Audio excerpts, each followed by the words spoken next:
Assalamualaikum warahmatullahi wabarakatuh.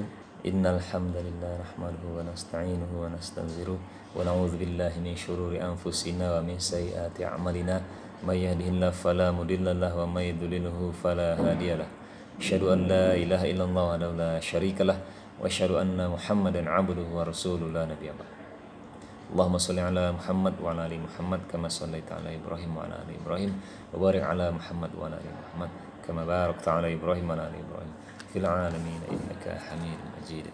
Pada kesempatan kali ini saya akan mencoba sedikit membacakan dakwah diri ya. Ini sebenarnya dakwah untuk diri sendiri karena kita sebagai manusia ditugaskan oleh Allah untuk saling nasihat menasihati atau kita diwajibkan untuk berdakwah. Nah, jadi pada kesempatan kali ini saya akan membacakan surah Al-Asr dan nanti beserta artinya ya. Jadi surah Al-Asr ini merupakan surah Makkiyah ya. Surah Makkiyah, surah yang ke-103 dan hanya terdiri dari 3 ayat. Hanya 3 ayat, tetapi makna dan keutamaannya, kandungannya, hikmah yang bisa diambil dalamnya itu sangat luar biasa ya. Ada di dalam hadis Rasulullah bahwa jika seandainya Al-Quran itu tidak diturunkan ya, jika Al-Quran tidak diturunkan maka cukuplah surah Al-Asr ini yang 3 ayat ini mewakilkan dari keseluruhan Al-Quran. Nah, ini berarti surah Al-Asr ini benar-benar keutamaannya, keistimewaannya juga luar biasa ya. Walaupun sebenarnya surah-surah yang lain yang ada di Al-Quran itu semuanya istimewa semua. Tapi di sini kita akan membahas, akan saya bacakan tentang surah Al-Asr. Langsung saja, Bismillahirrahmanirrahim. Wal 'asr, demi masa atau demi waktu. Innal insana lafi khusr, sesungguhnya atau sungguh manusia berada dalam kerugian. Nah, ini dari 2 ayat ini Allah, yang pertama itu Allah bersumpah ya demi waktu. Kemudian sesungguhnya manusia berada dalam kerugian.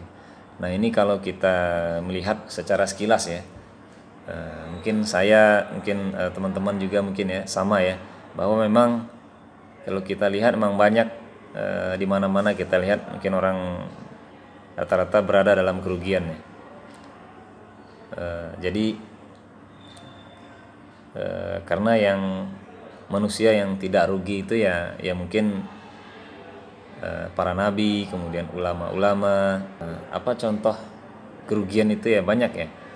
Mungkin kita sering lalai di dalam hal waktu, suka menunda-nunda waktu sholat. Nah, itu juga kita berarti berada dalam kerugian. Kemudian kita menunda-nunda pekerjaan, itu juga kita sebenarnya berada dalam kerugian. Kemudian apalagi sekarang ya, sekarang kita mungkin lebih banyak menghabiskan waktu di smartphone atau di laptop atau di komputer. Nah, itu sebenarnya juga, atau kita lebih banyak mengobrol ya, ngopi-ngopi, ngobrol santai, apapun itu ya namanya ya, itu sebenarnya itu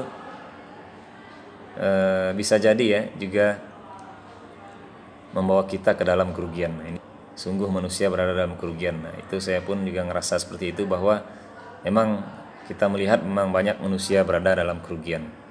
Kemudian kita lanjutkan, illal ladzina amanu wa 'amilus solihati wa tawassaw bil haqqi wa tawassaw bis sabr. Kecuali orang-orang yang beriman, kemudian dan orang-orang yang beramal soleh atau mengerjakan kebajikan, dan orang yang saling nasihat menasihati. Kita ambil kesimpulan, poin-poinnya itu ada 3 ya. Kecuali orang yang beriman, mengerjakan amal soleh atau kebajikan, kemudian orang yang saling nasihat menasihati. Apa itu saling nasihat menasihati? Ada yang menafsirkan bahwa saling nasihat menasihati itu yaitu berdakwah. Itu dakwah ya, iman, amal soleh, dakwah, iman, amal, dan dakwah. Atau bisa juga kita ambil poin-poinnya: iman, amal, kemudian menyampaikan kebenaran, kemudian sabar. Nah, itu seperti itu. Kalau kita ulang, demi masa atau demi waktu, sungguh manusia berada dalam kerugian, kecuali orang-orang yang mengerjakan kebajikan atau orang-orang yang beramal soleh, serta orang-orang yang saling nasihat menasihati dalam kebenaran dan saling nasihat menasihati dalam kesabaran. Jadi seandainya ya, mungkin ini banyak terjadi juga di kita, seandainya mungkin ada orang yang menasihati kita, berarti kita harusnya bersyukur ya, jika seandainya ada yang menasihati kita, misalnya teman, guru, atau siapapun yang kita kenal, apalagi orang tua ya, jika menasihati kita, maka harusnya kita bersyukur.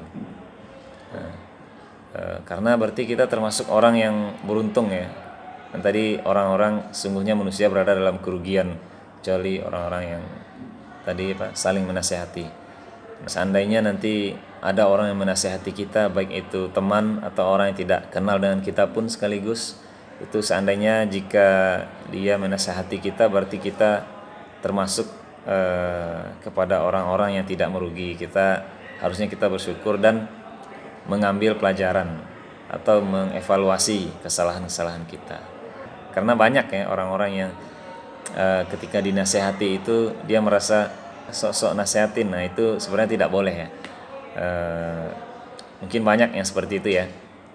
Nah, itu contohnya seperti itu. Ini dakwah diri sebenarnya. Ini dakwah untuk diri sendiri, dan mudah-mudahan bermanfaat juga untuk teman-teman YouTube channel. Kurang lebihnya mohon maaf. Assalamualaikum warahmatullahi wabarakatuh.